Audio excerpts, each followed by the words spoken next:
Alright man, so getting things started with good old Jizzo, gonna go straight into C tier for one reason and for one reason alone. Useless as Jizzo is, he does bring one very important tool at least. Attacks when enemy on his A3, 100% land rate, 2-turn duration provoke on his A3. It's like the only good thing about this kit. If you're desperate for a provoker into Hydra, into Magma Dragon on your account, and you don't have like a Master Butcher, rare champion by the way, that could do the same job as Jizzo, then you might want to build him. Before we get started with this tier list by the way, these are freebie champions that you can grab in raid without a mega amount of effort, and so there are some exceptions that have not made the list. Quintus, the live arena legendary, is one of these exceptions. He's not going to feature on the list even though he is technically free to get your hands on. Can take so long for some people, and many people just refuse to play a live arena, which is understandable, and so he's not going to be on the list. We're also not including Saoirse, the Plarium Points Program reward legendary champion, because even though she's technically free to play, 1% of people could argue, the other 99% of us would just laugh at that suggestion, so she's not going to be on the list. I also won't be including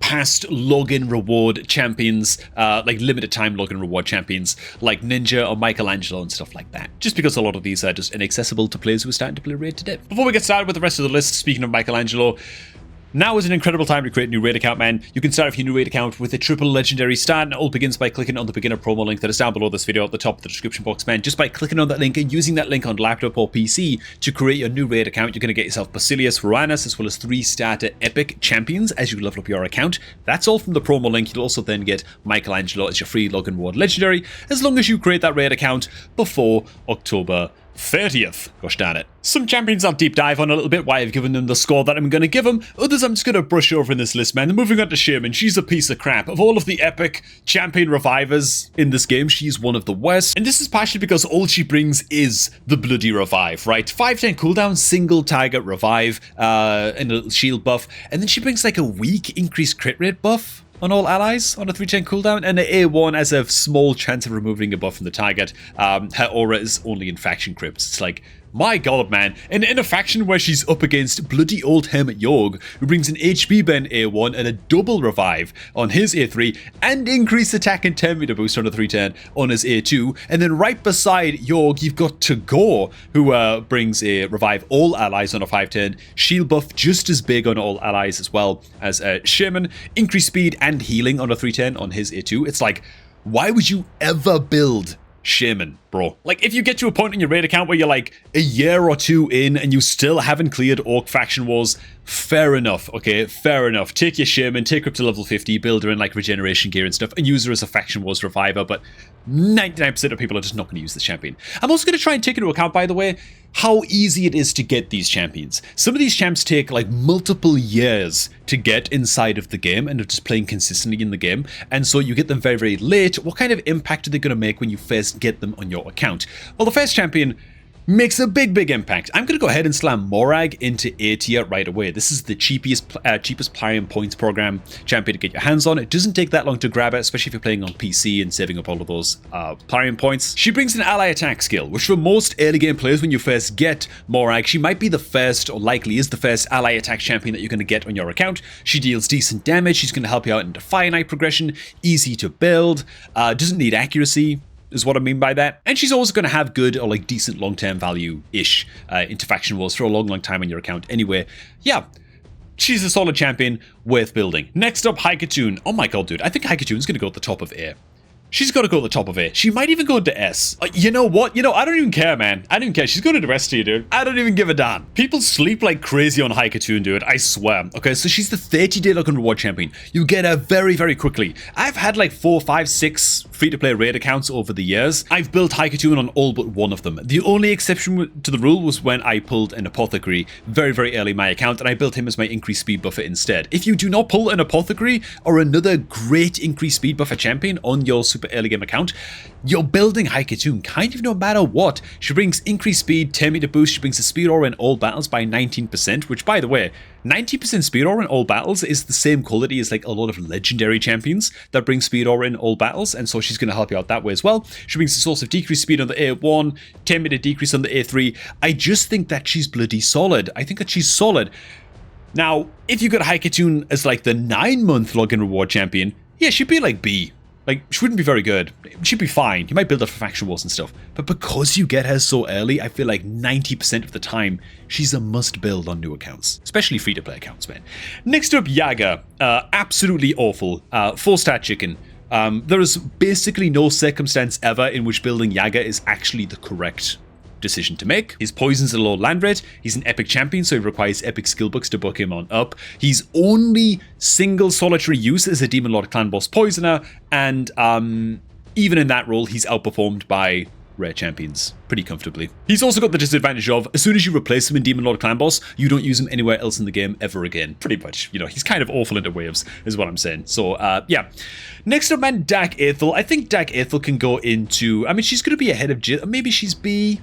Maybe she's probably C. She's fine. She's a decent, like, AoE nuker. You can get some use into, like, spider progression for Dak Aethel, but eventually you're going to build a more specialized spider team, mass HP burns, or something like that. You can't just continue relying on nuking down all of the spiderlings forever when you're looking to progress up to stage 20 spider for the first time, and she's not particularly good at that job unless you commit full books to it and really, really good gear to the Dak Aethel. And when it comes to undead hordes, AoE nukers, you're just way, way better off building the Dak Elhain. Might even go ahead and put Dak Elhain into B tier. Into A tier, to be honest. Because what, are you going to build them both? Both Dak Aethel and Dak Elhain? For your Undead Hordes faction, you kind of just need one, you know? Dak Elhain has the advantage of self-buffing with increased attack, but also placing 75% land rate, decreased speed debuff on her A2, which is a great, great tool to have into wave content. It gives her more longevity on your account into things like faction wars and stuff than the Dak Aethel will ever have, just because she's bringing that very, very powerful debuff. And she also kind of specializes as well into freeze bosses, things like Frost Spider, things like Ice Golem. Yeah, she's basically freeze immune and will counterattack like crazy instead of getting frozen on up. So I just think that Dak Elhain, she's just got a lot more specialist about it. She's probably B tier, to be honest. I shouldn't be this generous this early on, but you do get her 4 months in, and for me, again, on most accounts, you're probably building the Dak Elhain. Also, quick disclaimer, don't take this tier list too seriously. It's all a matter of opinion. There's always people who get angry when they watch tier list videos. Without fail, there's people that get real angry, man. Lordy Legionary, I think, is actually chicken.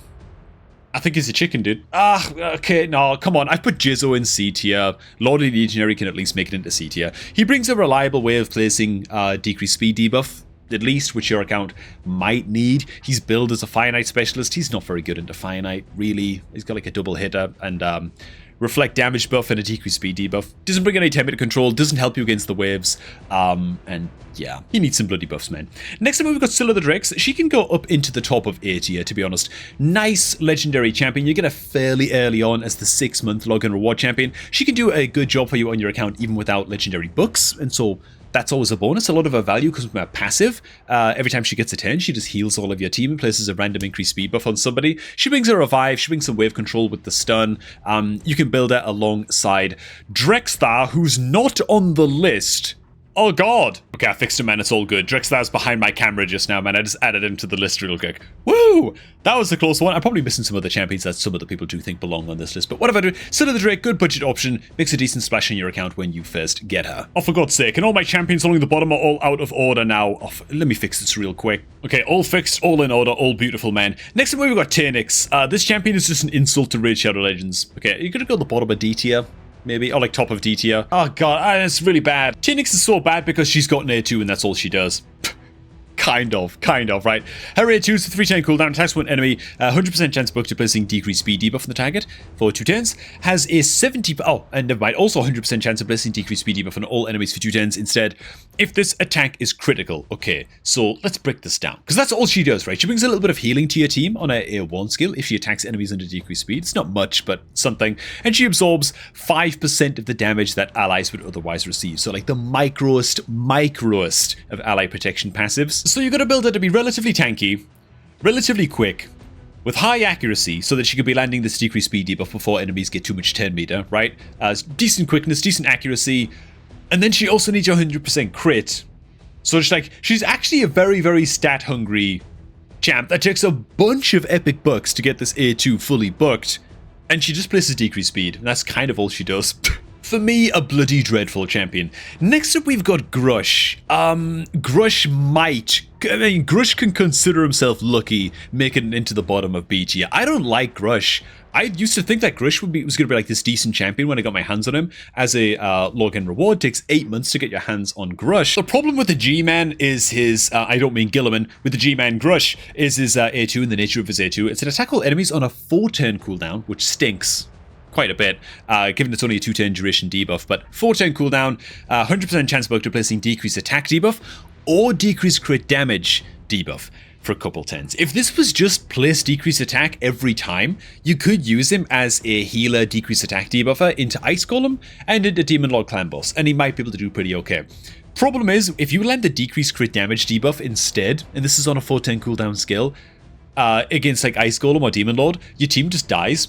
It should either land both on a 3-turn cooldown or just place the decreased attack, and that's it. Like, you can't afford to not land the decreased attack against Demon Lord, man, and so, yeah, he's fine into faction wars and wave content as a healer and stuff like that, but not much beyond that. Next up, Vizix is going to skyrocket up to S tier for me. Frankly, she's the solve everything champion. If you're lacking a good provoker on your account, she's going to become your chief provoker. She's Void Affinity with a 3-turn cooldown provoke. She brings Ally Protect. If you need an Ally Protector into Ice Golem, well, she's not that great into Ice Golem, but, you know, she brings Ally Protect.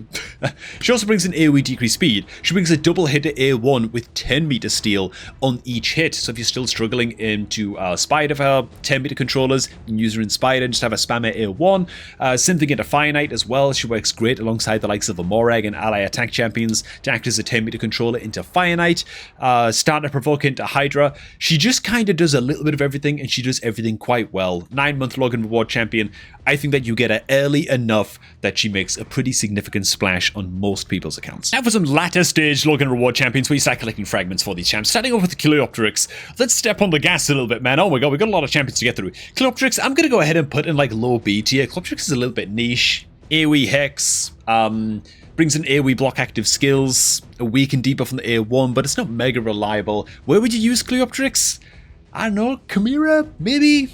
It's fine into Chimera, not exactly premium anywhere in the game though, to be honest. And so, worth the legendary bucks and worth the wait? Not really, not for me. Next up we've got, is this guy called Scion? I think he's called Scion. Another very, very niche champion. I guess I'll put him into like a low B. I think I'm being generous here. To be honest, I'm going to go ahead and crank these guys down a bit, man. I'm being too generous. I don't think Scion's that great. He brings a heal reduction debuff. If you desperately need a heal reduction debuffer, I mean, low B. Fair enough. We'll put him in low B, just because, you know, beating Amius so often requires having a heal reduction debuffer champion against Amius to use, you know, against that final boss in Curse City, and you are faction limited into Amius, and so, you know what, we put Scion there, man. Good old Gerda. Gerda's probably, I mean, I don't know, low B. She's not extraordinary either way, is she? Again, legendary champions are being a bit more harsh, especially if it takes a long time to get them, because, you know, you get your hands on them, and then they take legendary tomes to fully max up. Gerda basically brings in AoE poison, a little bit of buff removal from enemies as well, just an AoE poison, and then AoE weaken on the A2. It's kind of all she does. Her passive is okay. Whenever an enemy receives a debuff, their 10 meter is decreased by 3% as well, so that's a little bit of extra something, I guess, for wave content. Let's be real though, by the time you get her, I mean, are you using her into Dragon? Maybe. Probably not. I'll leave her in low B. Maybe you can use her in wave content eventually as well, but that's being very, very generous to Gerda. Oh no, I can't do it. If Cleoptrix is going to be in C, then Gerda's going to be in C as well. God damn it, I'm so indecisive. Next up we've got Lady Resh. Very, very generic AoE wave nuker. She can go in beside Dark Ethel.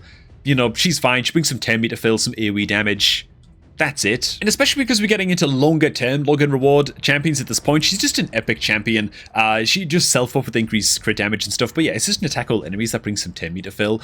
She's kind of just a slightly better pitiless one who also isn't the greatest champion in the world, especially if you've got AoE nukers in the Knights Revenant faction for use in faction wars like bloody Whisper and Skull Crown, and even Thalesia is like a much, much superior wave nuker for me, in my opinion, because she brings AoE decreased defense and multiple attack all enemy skills, and so it's really, really tough to place Lady Resh anywhere above C. Next up we've got Arix. Arix is okay, just mostly into wave content, like a better wave champion I'd say than Gerda. I'm going to put Arix in low B.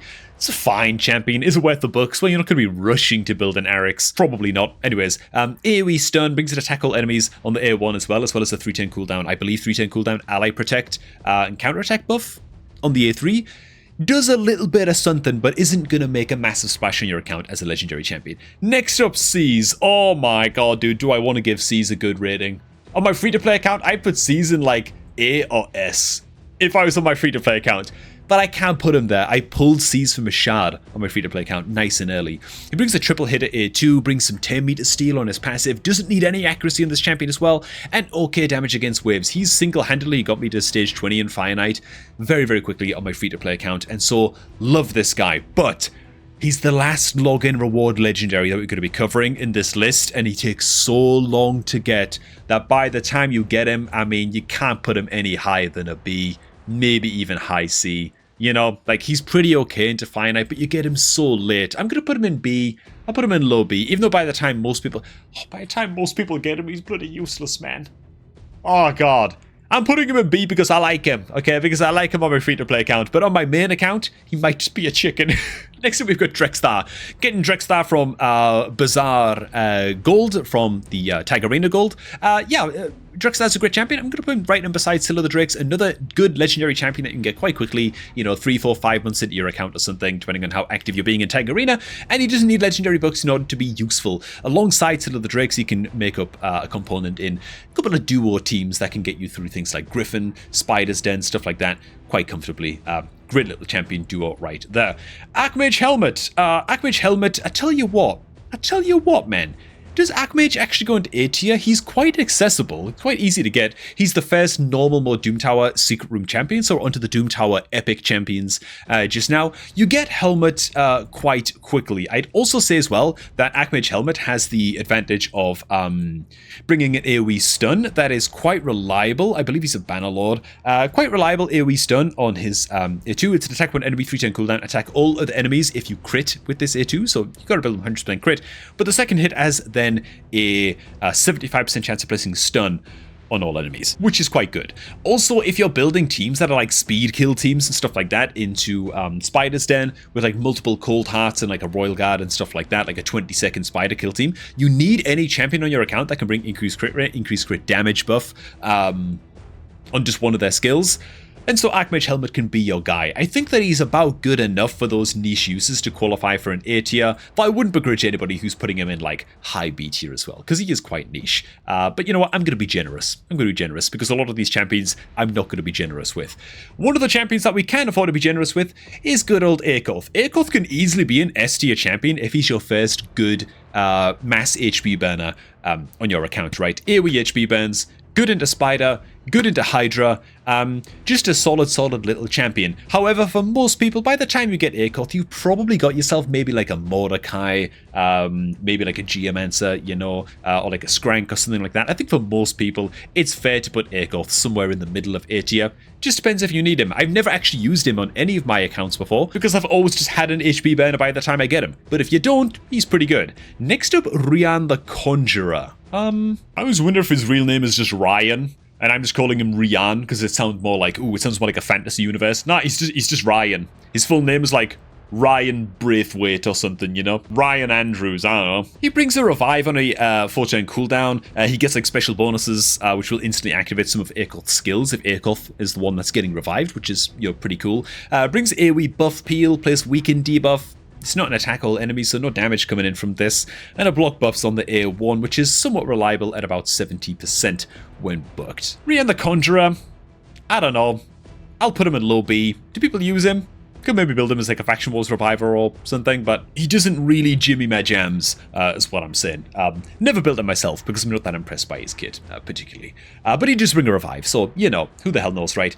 Dark Kale. Oh my god. I tell you what, man. I think I'm just going to put Dark Kale in S+.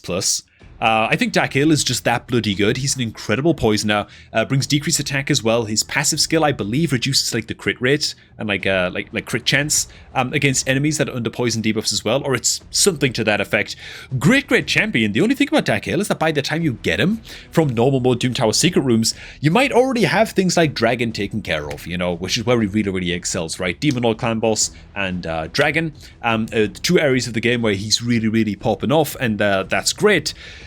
But he's going to go at the bottom of S tier just in case you've got those areas of the game solved before you get him. But honestly, like pound for pound, if we just talk about Dark Hail's kit, pound for pound, probably one of the best epic champions in the game. If we're just talking about like his kit compared to other epics. Next up, we've got Gwyneth. I think for most people, this is a bit of a take it or leave it champion, but I do know that she has a little bit of a fan club going. So for that reason, I'll put her at the top of C tier. I think you can take or leave. Gwyneth, she brings a single target hit that places Weaken on a 310. And then she also brings a interesting A3. 310 cooldown, transfer all debuffs from this champion to one target enemy, then attack the enemy, ignores 10% of the target's defense for each debuff they are under. It's pretty easy against Chimera Clan Boss to get like a 80 or 90 or even 100% ignore defense on this A3 skill, which is kind of cool. And she does bring the Weaken into Chimera as well, which is kind of tight. Speed Aura is only in Doom Tower battles though. I don't know. I've heard stories about people using Gwyneth into Chimera Clan Boss. For me, I would never personally build her for that purpose, and so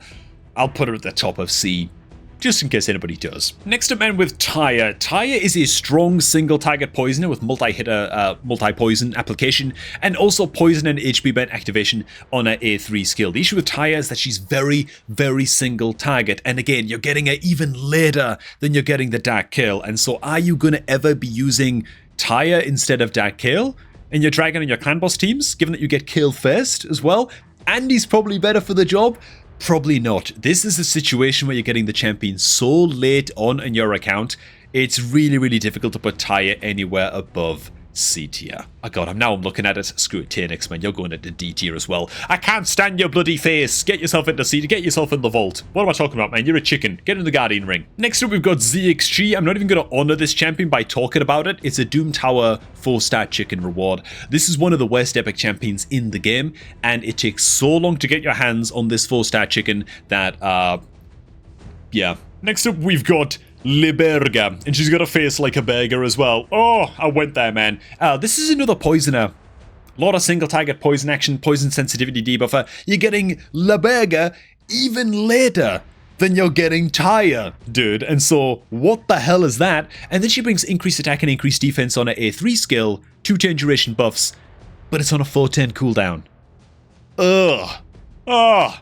Terrible. Yeah, really not good. I mean, honestly, yeah, like, not great. Oh dear god. Next up, we've got Krakath, who honestly, Krakath belongs in D tier as well. Krakath is terrible. The last epic champion that you get, it takes you so long to get your hands on Krakath. What does she do, man? Bit of debuff removal from a random ally on the A1. Only just one random ally, by the way, which really sucks. She can't even remove debuffs from herself with this A1. She then brings an attack one enemy, place revive on death buff on only herself, not your entire team. No real utility into Sand Devil here with this champion as a result, and so revive on death on herself sucks. She's an HP based champion, by the way. This champion doesn't die often, and so this revive on death buff has even less value, and then brings a 4-turn cooldown strengthen and shield buff on all allies for a couple turns as well, which is like the only real skill this champion has.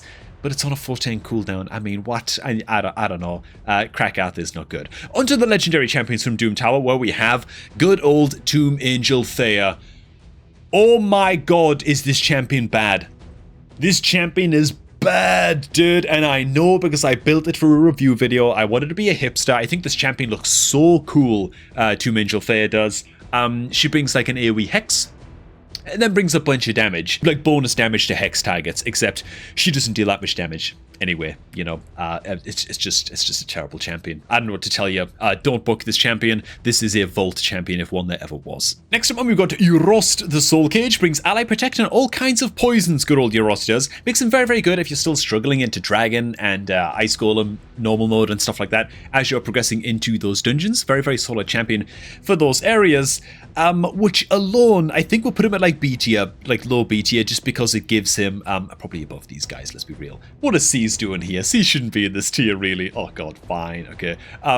Euros, though, does have that special ability to place poison and deal poison damage to enemies even when he's provoked. And this is, of course, because of his passive. When attacked, has a chance of placing poison debuff on the attacker for 2 turns, which is lovely. It's all you need to know. It means that you can use Euros in many areas of the game, Doom Tower or Cursed City rooms, to solo Scarab King, which for that reason alone, we're going to take Euros and honestly bump him up at least to like high A tier, because even once you eventually stop using him in areas like Ice Golem and like Dragon, and wherever else, you're still going to get good use out of him as a solo carry champion against Scarab, which Scarab is a huge pain in the knob, and so you've always got that to contend with, and, you know, you'll never regret building out a Euros in my book. Next up, we've got old Gomlock, the underrated in my book. Takes a while to get him. He's like a sort of early to mid-ish tier, like 3rd or 4th legendary champion that you get from Doom Tower secret rooms, and so it takes a reasonable amount of time to get him for most people. Gomlock, his reviews in-game would have him at the bottom of D tier. For me, I'd put him, you know what? I'd put him like somewhere like B, something like that. Yeah, I'd put him at high B. I think that's controversial enough that I don't need to damage this tier list integrity by putting him any higher. His in-game reviews are absolutely terrible, but Gomlock has a secret talent, and that is Darkfare, right? If you're struggling to clear Doom Tower for the first time, you get your hands on Gomlock from farming lower levels of Doom Tower. Darkfare comes into rotation. This guy can pop off into Darkfare, man. He takes a lot of legendary bucks, which sucks a little bit, but Darkfare being such an important boss, I think, nudges him up the priority list a little bit. He brings a double hitter on his A3, it's an attack all enemies. Each hit has a chance of placing decreased defense. First hit on each target also has a chance of decreasing the target's 10 meter by 10%, which is just lovely. And the second hit will also place weaken debuff as well, as long as Gomlock has full HP. So decreased defense, weaken in the same skill, bit of 10 meter control, and then on his A2, where 10 meter control is so important into Darkfare, a 2-turn cooldown, single target hit, buff steal, and 100% chance of stealing 50% of the Darkfare's 10 meter is quite good. You can even maybe get him sort of shoehorned into an early Fire Knight team as well. If you're still struggling to clear Fire Knight, you just need a good 10 meter controller and something to help you blast through the waves. He could do a bit of something there. He is very niche. I'm being a little bit kind to him by putting him in B tier because of how long it takes to get him and the legendary books required, but you know what, man? If it's what your account needs, it's what your account needs at the end of the day. Next up, we've got Val.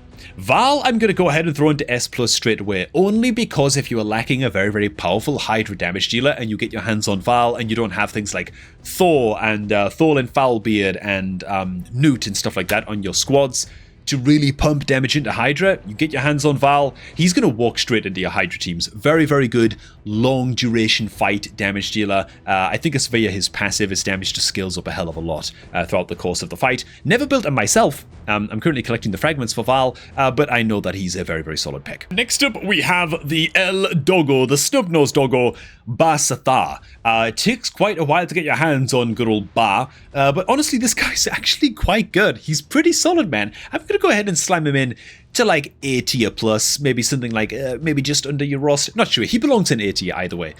Not a bad little champion. Pretty decent kit on this guy if I just navigate to him real quick. Actually, didn't even know what faction he was, man. Apparently, he's a lizard man. There he is, man. Ba-Satha's pretty good, man. He brings HP aura in all battles. Brings a huge amount of wave control as well on his A3. 410 cooldown, attack all enemies. 100% land rate stun. 10 meter decrease by 30%. Great into Darkfare once again, which is very nice, you know, a premium boss to have a good team against, and so there you go. Great into waves of enemies, great into Spider's Den. If you just need any champion that's just going to stun all of the spiderlings while you take care of the boss, can also work just fine there as well. Also brings strength buff, continuous heal buff, and places shield on any ally on your squad that's under hard crowd control, right? True fears, freeze, that kind of thing, right? So can be useful in basically all the dungeons as well. Ice Golem, bunch of the Doom Tower bosses.